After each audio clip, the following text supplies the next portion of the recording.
Bismillahirrahmanirrahim. Assalamualaikum warahmatullahi wabarakatuh. Waalaikumsalam warahmatullahi wabarakatuh. Alhamdulillahi rabbil alamin. Hamdan na'imin, hamdan syakirin. Ashhadu an la ilaha illallah wahdahu la syarikalah wa ashhadu anna Muhammadan abduhu wa rasuluh sallallahu alaihi wasallam la nabiyya wa rasula ba'dah. Allahumma salli wa sallim wa barik ala Muhammad wa ala alihi wa ashabihi ajma'in. Amma ba'd. Yang sama-sama kita hormati pengurus Musholla As-Salam dan panitia semarak Amaliyah Ramadan. Selanjutnya bapak-bapak, ibu-ibu serta anak-anak kami jamaah Musholla As-Salam yang insyaallah dimuliakan dan dirahmati oleh Allah Subhanahu wa taala.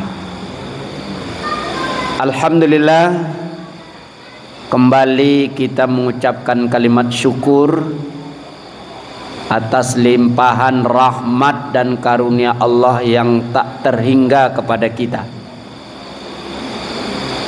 Malam ini kita terpilih berkat rahmat Allah menjadi orang-orang yang melakukan qiyam Ramadan di penghujung bulan Ramadan ini. Mudah-mudahan kita ini nanti akan diizinkan oleh Allah memperoleh derajat takwa di sisinya. Orang-orang yang paling mulia itu kata Allah adalah orang-orang yang paling bertakwa kepadanya.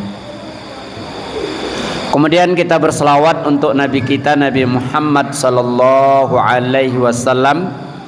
Allahumma salli ala Muhammad wa ala ali Muhammad. Assalamu alayka ya Rasulullah. Assalamu alayka ya Habiballah. Bapak-bapak dan ibu-ibu jamaah Musholla As-Salam rahimakumullah.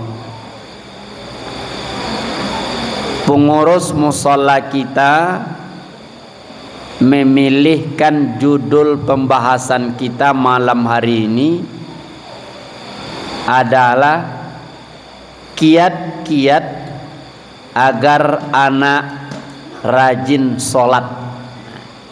Ini judulnya nampaknya diarahkan kepada kita para orang tua yang sedang mendidik atau melatih anak atau cucu, ya, agar anak-anak kita atau cucu-cucu kita menjadi orang yang rajin atau taat dalam mendirikan sholat. Bapak-bapak dan ibu-ibu, semua kita tahu ya bahwa sholat itu adalah tiang agama. Bahkan dalam hadis dikatakan, siapa yang mendirikan sholat maka itulah orang yang mendirikan agama, dan siapa yang meninggalkan sholat itu adalah orang yang meruntuh agama. Jadi kalau dalam sebuah rumah tangga tidak sejalan atau ada yang sholat ada yang tidak, maka berarti ada yang menegakkan dan ada yang meruntuhkan. Kalau mushola wako ibu-ibu jawab apa? Adonan membangun sebagian tapi adolo nama runtuhan sebagian kira-kira musala aku bisa siap ndak ibu-ibu jawab apa? Ndak bisa siap. Begitu juga dalam rumah tangga. Jika dalam sebuah rumah tangga itu ada yang menegakkan agama, tapi ada pula yang meruntuh agama, maka agama tidak akan tegak di dalam rumah itu. Maka salah satu usaha adalah bagaimana kita menciptakan generasi-generasi yang mendirikan sholat. Ya, bagaimana kita menyiapkan generasi-generasi yang akan istiqomah dalam melaksanakan ibadah sholat. Bapak-bapak dan ibu-ibu, nah, di dalam surat At-Tahrim ayat 6 Allah mengingatkan kita orang-orang beriman. Bismillahirrahmanirrahim. Ya ayyuhallazina amanu qu anfusakum wa ahlikum naro. Hai orang-orang beriman, selamatkanlah dirimu dan keluargamu dari siksaan neraka. Maka dengan dasar ini bapak-bapak dan ibu-ibu, kita sebagai orang tua, apakah itu ayah, ibu, kakek, nenek, punya kewajiban bagaimana mendidik anak-anak kita agar mereka menjadi generasi yang mendirikan sholat.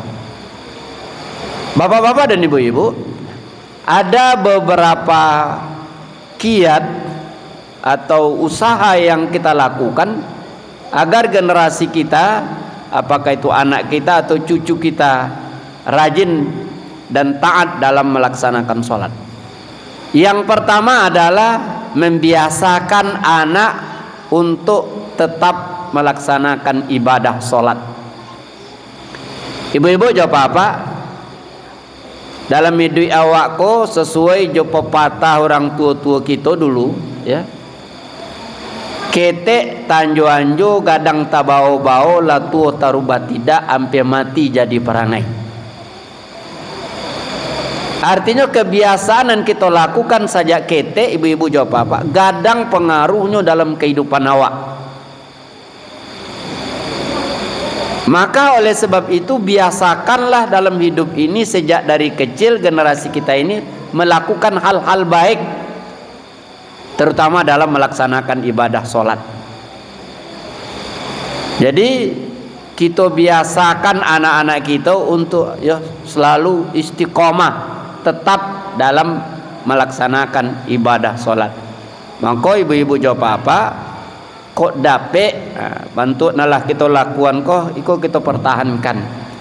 Kita nan punya anak, kita nan punya cucu, dapat anak kok dibawa, ya, dibimbing untuk selalu nyo sholat, ya. Walaupun mereka belum pandai, tidak apa-apa. Ini untuk membiasakan. Sebab pekerjaan itu akan menjadi berat kalau tidak biasa. Pekerjaan berat jadi ringan kalau sudah biasa.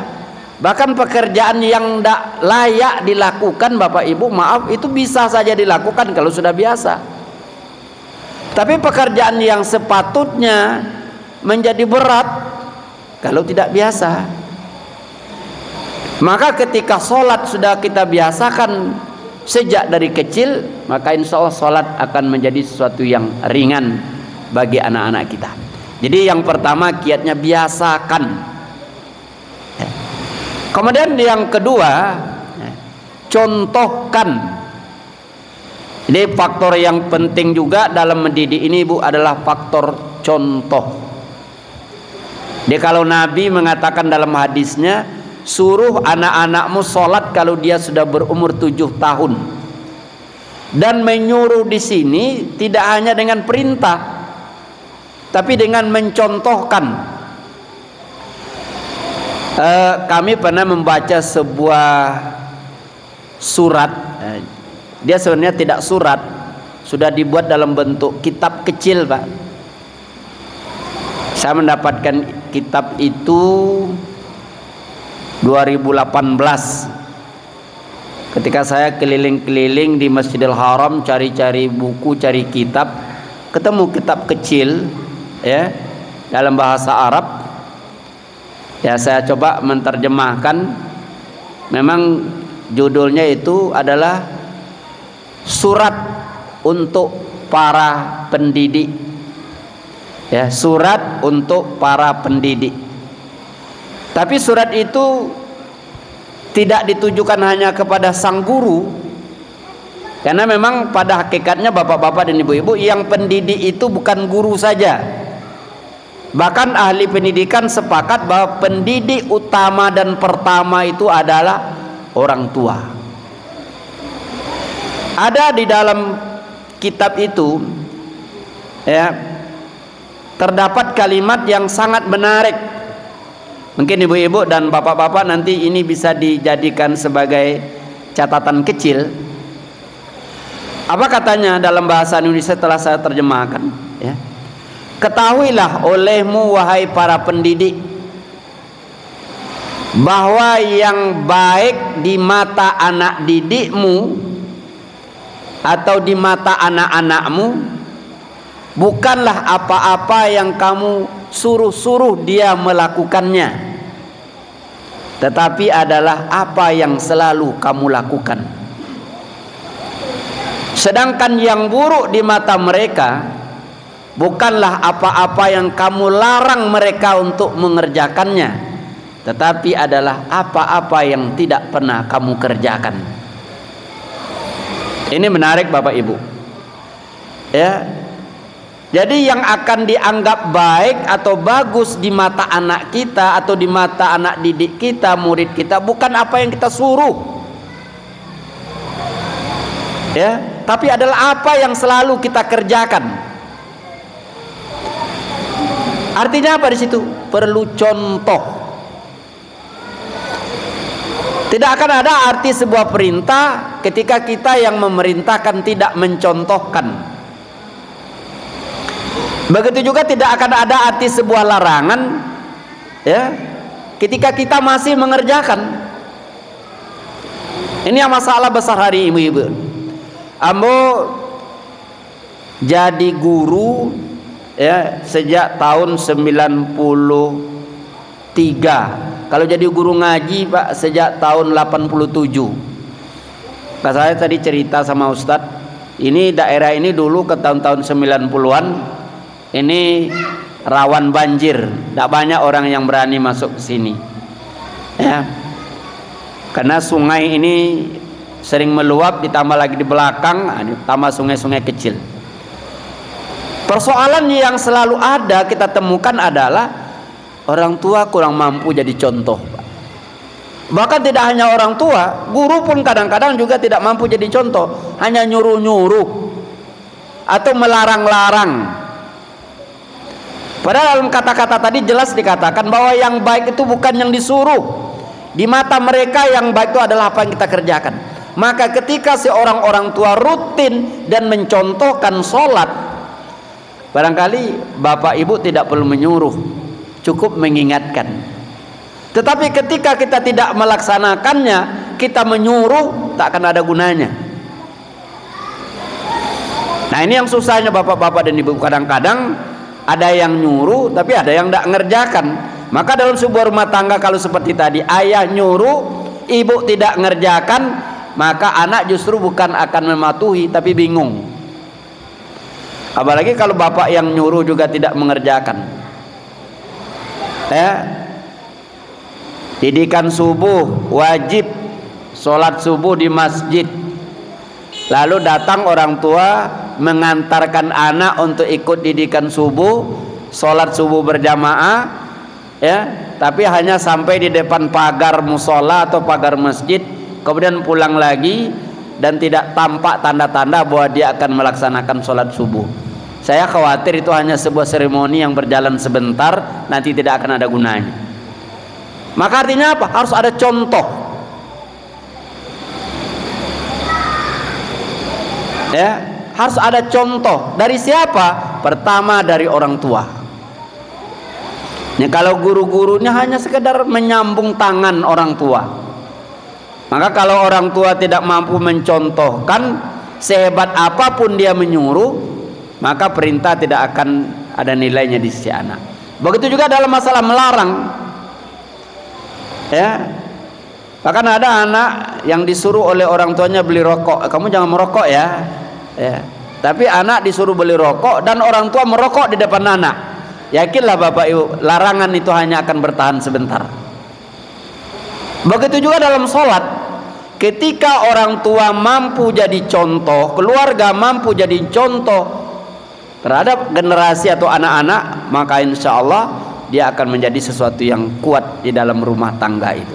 Jadi kiat kedua adalah jadilah kita semuanya contoh bagi anak kita dalam hal mendirikan sholat.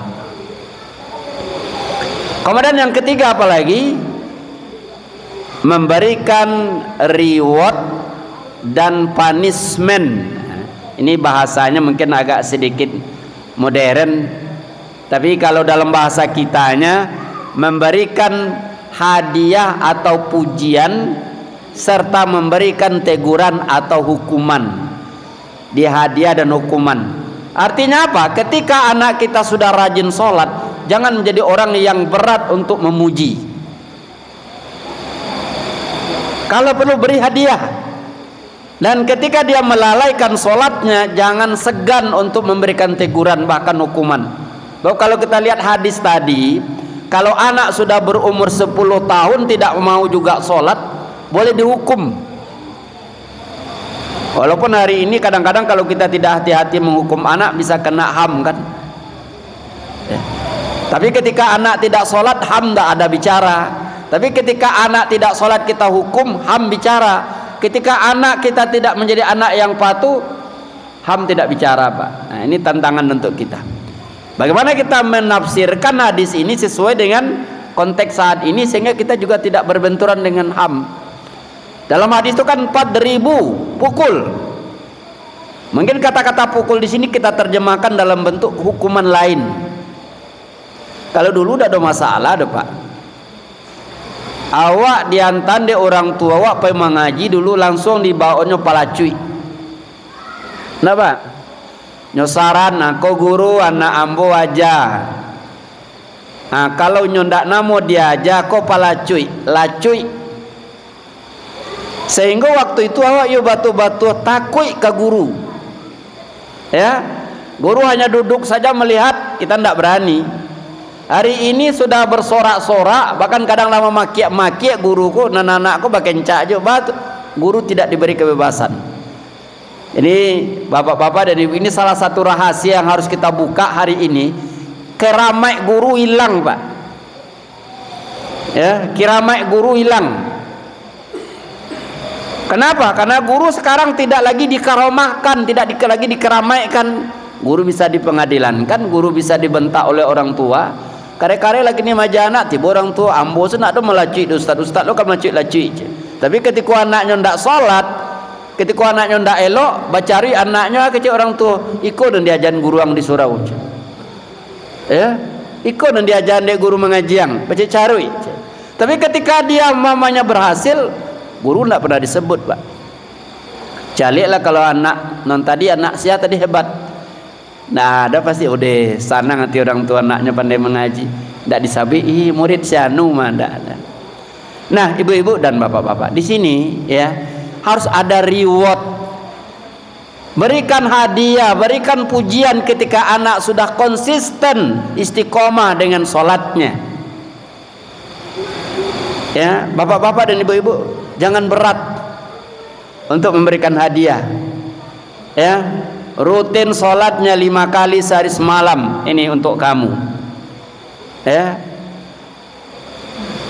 Kadang-kadang dewakan hadiah ulang tahunan kadang. Sholat dah sholat anak kalau lah ulang tahun tapi hadiah. Padahal kadang-kadang dengan hadiah itu justru tidak mendidik. Begitu juga hukuman, tidak apa-apa kita kasih sanksi. Kamu tinggal sholat subuh uang jajanmu hari ini tidak ada. Itu contoh kan. Tapi orang tua harus berani. Kenapa demikian bapak-bapak dan ibu-ibu? Menyiapkan generasi yang sholat itu penting.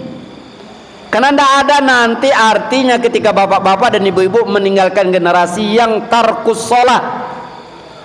Iyalah nanti surat Maryam ayat 59 itu.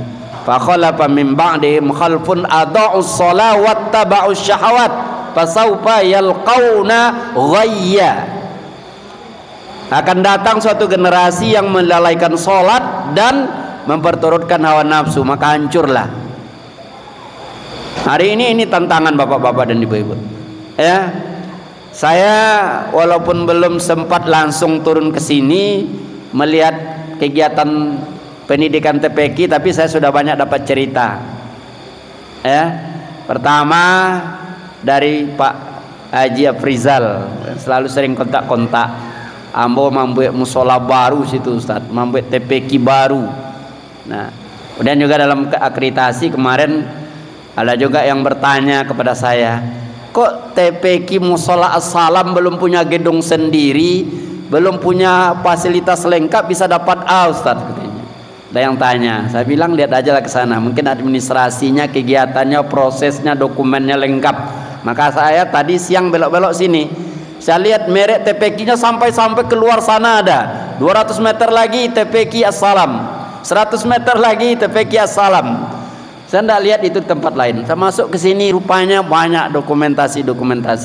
Ini bukti nyata ada keseriusan untuk mempersiapkan generasi-generasi. Salah satu diantaranya generasi yang istiqomah dengan sholat. Ibu-ibu japa apa? Jangan berang kana kalau anak pai kamu saji sholat setengah sholat. Jangan pernah mengatakan, "Wih, tidak usah ke surau kalau tidak ke sholat." Ya. Tapi didiklah mereka baik-baik, berikan pendekatan. Aduh kini surau atau musola, anak-anak tidak boleh ke masjid maka saya. Ya. Bukan persoalan tidak bolehnya dulu. Kalau dia ributnya yang ditegur, jangan tidak ke masjidnya. Dawa kan, nah, kalau mau maka pulang lelai. Oh, ancak mana lagi cik, yang boyu malah datang macam. Ancak pai ke warnet lah, pai ke lapu banyak bisa main HP. Ya, tapi kita bina dia baik-baik. Ibu-ibu dan bapak-bapak, tidak masalah kita bawa anak, yang penting tanggung jawab. Yang tidak enaknya kan kadang-kadang begini, sudah berbuku pak, perlu maka sih di rumah, apa ke surau lah. Artinya apa ya? Nggak baik. Contoh tadi tidak ada. Dia hanya merintah di rumah, yuk tarawih. Dia tidak muncul. Sampai kapan kita mau seperti ini? Ya, tapi ayo sama-sama. Jadi perlu ada contoh. Nah, baru nanti terakhir Bapak Ibu, ya selalulah untuk mengingatkan. Nah ini yang sangat penting juga. Kalau nanti sudah terbiasa, ya sampai kapanpun kalau dalam masalah sholat kita orang tua wajib mengingatkan. Ada pertanyaan yang sampai kepada kami melalui WA, Ustadz, menyuruh anak sholat itu sampai umur berapa Ustadz? Katanya. Ya, menyuruh anak sholat wajibnya sampai umur berapa? Saya jawab selagi dia menjadi anak ibu, kalau dia tidak sholat wajib suruh sholat. Jangankan anak, orang lain tidak sholat kita suruh kan, kita ingatkan. Jadi kalaupun dia sudah dewasa tidak sholat, ingatkan. Ya, kalau perlu nanti wasiat terakhir bapak-bapak dan ibu-ibu terhadap anak, nak kalau ayah meninggal ingat ya jaga sholatmu. Doakan dah kalau ayah meninggal urus ayah yo, perusahaan ayah tolong jangan. Itu nggak usah dipikirin, tapi sholatnya. Kenapa? Nah, saya ingin sampaikan bapak-bapak dan ibu-ibu, ketika bapak-bapak dan ibu-ibu meninggalkan generasi yang tarkus sholat, maka tidak ada nilai doa yang bapak ibu harapkan. Nah, ada nilai doa ada pak. Karena orang yang tidak sholat, doanya tidak akan diterima oleh Allah. Nah, kalau kita lihat innallazina kafaru lan tughniya anhum amwaluhum wala auladuhum minallahi syai'a, itu berlaku timbal balik. Doa anak yang soleh pun tidak ada untuk orang tua yang tidak sholat. Doa anak yang sholat pun tidak akan sampai kepada orang tua yang sholat. Maka ini kuncinya, jadikan sholat sebagai patokan utama. Kalau bapak-bapak dan ibu harap dengan doa dari anak, maka dari sekarang siapkan mereka menjadi generasi-generasi yang betul-betul sholat.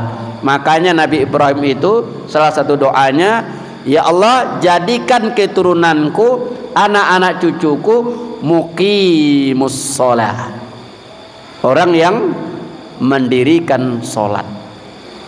Nah, itulah bapak-bapak dan ibu-ibu, tausiah singkat kita.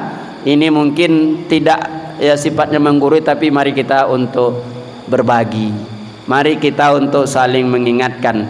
Jangan anggap enteng ketika anak bapak ibu tidak sholat.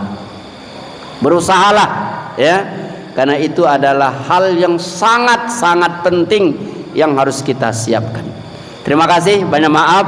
Assalamualaikum warahmatullahi wabarakatuh.